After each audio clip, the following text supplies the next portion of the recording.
प्राचीन समय की बात है। किसी नगर में एक राजा रहता था जिसका नाम परमार भोज था और इन्हें राजा भोज के नाम से जाना जाता था। राजा भोज बहुत ही बुद्धिमान और ताकतवर व्यक्ति थे, जिस कारण हर कोई उनका सामना नहीं कर पाता था। मगर राजा जिस राज्य में राज करता था वह राज्य बहुत छोटा था। साथ ही उनकी सेना इतनी ज़्यादा विशाल नहीं थी। फिर भी राजा का सामना हर कोई नहीं कर पाता था, बल्कि जो राजा के राज्य पर हमला करने की सोचता वह राजा के हाथों आराम से हार जाता था। राजा की सेना अलग अलग टुकड़ों में बटी हुई थी, जो अपने राज्य की चारों दिशाओं से रक्षा करती थी, ताकि जब भी किसी दिशा से हमला हो तो उनका मुकाबला किया जा सके। इसके अलावा राजा बहुत ही दयालु थे, जो अपनी प्रजा के लिए हमेशा तैयार रहते थे। साथ ही राजा धर्म की मिसाल थे, जिन्होंने अपने राज्य में कई मंदिरों को बनवाया था। एक बार की बात है, पड़ोसी राज्य में गांगे और तेलंग नाम के दो राजा रहते थे। गांगे तेलंग की सेना काफ़ी अधिक विशाल थी, जिसके कारण वे हर किसी को आराम से हरा सकते थे। इसी कारण से गांगे तेलंग को लगा कि अगर वे राजा भोज के राज्य पर हमला कर जीत लेंगे तो उनका राज्य बढ़ जाएगा। साथ ही गांगे तेलंग को लगा कि वे राजा भोज जैसे छोटे से राजा को पल भर में हरा सकते हैं।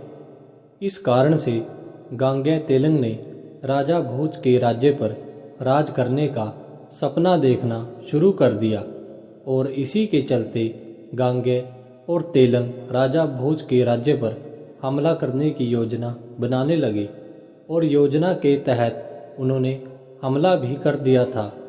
क्योंकि राजा भोज की सेना चारों दिशाओं से अपने राज्य की रक्षा करने का काम करती थी। जैसे ही गांगे तेलंग ने राजा भोज के राज्य पर हमला किया तो राजा भोज की सेना ने यह सूचना राजा भोज के पास भेज दी।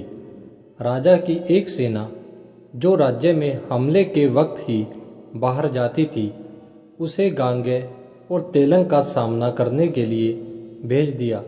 साथ ही स्वयं भी उनके साथ चला गया, क्योंकि अब राजा के पास एक छोटी सी सेना ही थी, जिसे देखने के बाद गांगे और तेलंग को लग रहा था कि वे जीत जाएंगे। मगर ऐसा नहीं हुआ।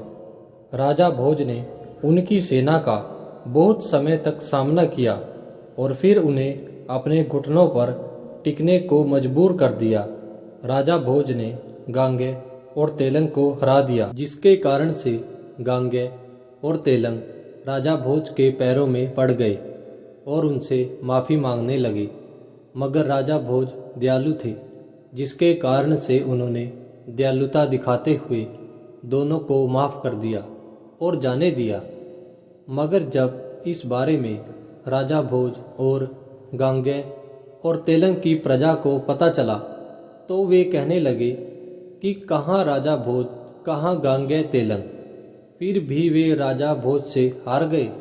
इस युद्ध के बाद से राजा भोज के बलवान होने के किस्से चारों ओर फैल गए और इस बात को जानकर लोग कहने लगे कि कहाँ राजा भोज और कहाँ गंगू तेली। गंगू और तेली जैसे विशाल सेना वाले राजा भी राजा भोज जैसे छोटे राजा से कैसे हार गए, इस तरह से उन्हें विश्वास नहीं हुआ। मगर सच यही था, क्योंकि अब दोनों पक्ष वाले राजाओं यानी गंगू तेली और राजा भोज में तुलना होने लगी थी, जिसके कारण से समय के साथ जब कभी दो या अधिक लोगों में तुलना होती तब ऐसा ही कहा जाने लगा, जिसके कारण से समय के साथ यह एक मुहावरा बन गया और लोगों के दिलों में राजा भोज के बलवान होने के सबूत जीवित बने रहे। इसलिए जब भी दो व्यक्तियों में बहुत अंतर होता है तो लोग अक्सर तुलना करते हुए कहते हैं, कहाँ राजा भोज, कहाँ गंगू तेली। क्योंकि लोग अपनी बोलचाल में कुछ बदलाव करते रहते हैं, जिसके कारण से ही गांग्या तेलंग को गंगू और तेली के नाम से बुलाया जाने लगा।